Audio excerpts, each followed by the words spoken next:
August last year. No one wanted to talk about it or admit it. Albania is a safe NATO country. I said then these were foot soldiers for violent criminal gangs. And here is the evidence.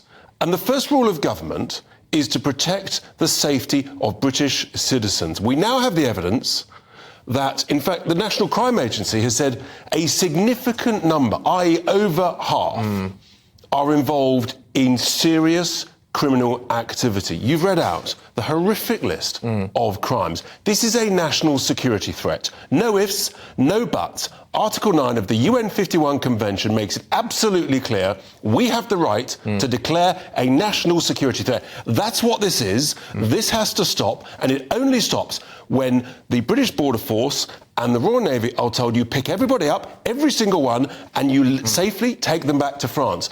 I think people will go absolutely nuts at these outrageous figures. So what would declaring a national security threat, essentially a national emergency... Which is what it is. British people are dying, being raped and slaughtered by these Albanian violent criminals. It's an utter outrage. I'm steaming mad. Millions of people up and down the country are furious. It's not good enough. The Prime Minister could do this today. He won't. He's weak, he's feeble, he's cowardly, and it's totally unacceptable. What would it mean if he did it? What would change? What would change then is that we could do what the Australians did, which you declare that national security threat, and you then say, we are sending everybody back. We're entitled to do that under existing. You pick them up, you put them in the border force, you take them back to Dunkirk, you take them back to Calais, and then we say to France, yes, we'll jointly process them on your soil, but we are not letting them come over that halfway line. Instead, we've got the farcical situation where our authorities, our civil servants, our commanders are saying, oh no, let's welcome them, let's make it a taxi service. If the criminals want to demand to be picked up by the UN Border Force, they can be. This is dangerous. It is a security threat to decent, law-abiding, tax-paying people in this country who've had enough. You know what I think is really criminal? Which is the fact that now they're saying, well, the number of Albanians coming across the channel has massively dropped. Oh, and we're deporting a few hundred here and there. We let the problem in.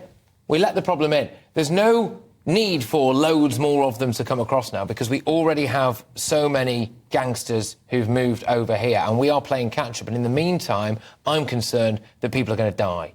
People are dying. Here's the evidence. People are being raped, slaughtered on the streets of this country. And we know that the drug dealing, they're making hundreds of millions of cash, the money laundering, the unused barbershops appearing all over the country, the candy shops. This is going on under the authorities' nose.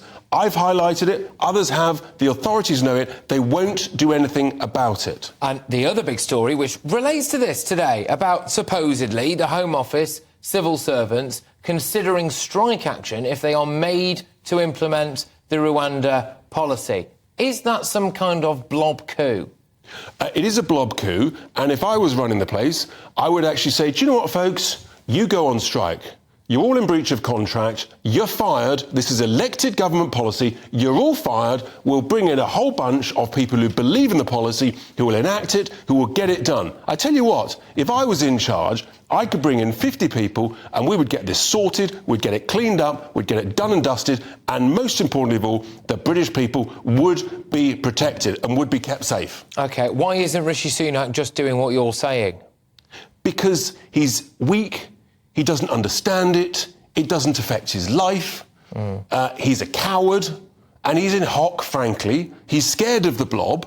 And he's in hock to the Social Democrats that have taken over the Conservative Party. Can I just ask you a question, another Boris-related question? I hope you don't mind me asking this, really, but it's in relation, of course, to the WhatsApp messages that Boris is apparently, or the Cabinet Office or whoever, is quite difficult to tell these days, is apparently unwilling to hand over.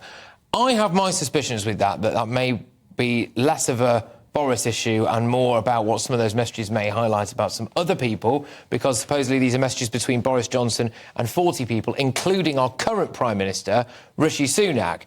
What's your take on it? Because I know exactly what the take is because, as you know, my other half, Isabel... I'm glad you raised it. Right? Basically, she exposed the WhatsApp messages. Yes. She has done this country a major public service. The chair of the inquiry has used that, has now got a backbone, thanks to the rod of those WhatsApp messages. Supposedly, she's been given them by Matt Hancock. Let's wait and see. Where's the month of March that Matt Hancock hid?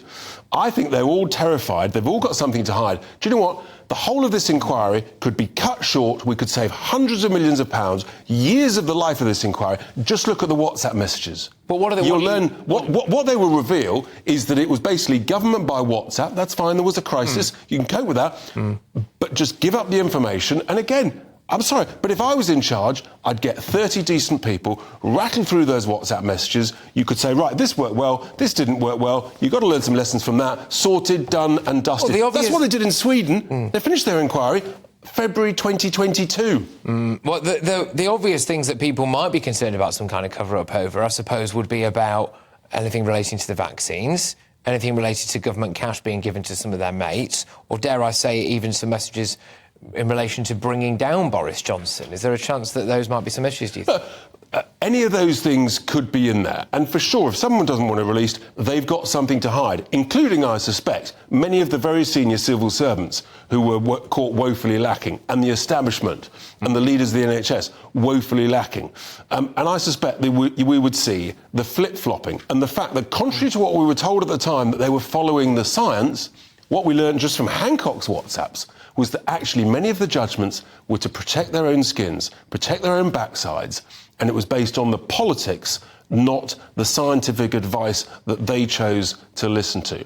That's why it's so important. We get the lot, and it's just not good enough for this inquiry to take a decade, which is what it's currently trend. You could do this so much quicker. Just look at these messages. The irony, Patrick, that you've got the government potentially suing the inquiry that was set up by the government. This is what people find fascinating. Is this a classic case of the government going, right, let's buy ourselves a bit of time, we're going to have an inquiry, and then someone goes, right, it's time for the inquiry, and they go, flipping heck, what are we going to do now? But because actually, you've now got a chair of the inquiry that's going to do the job they were appointed to do. They might even do the job properly. They might do a good job. All of a sudden, a bunch of civil servants that are not doing the job properly in a timely fashion are being found out. So in the last 8 minutes, what we have got from Richard Tice is a desire to have a national emergency force going in the Channel to stop people who are killers and drug dealers and rapists potentially coming over. You would sack any civil servants who go on strike if they don't want to implement the Rwanda plan, and you would hire 30 people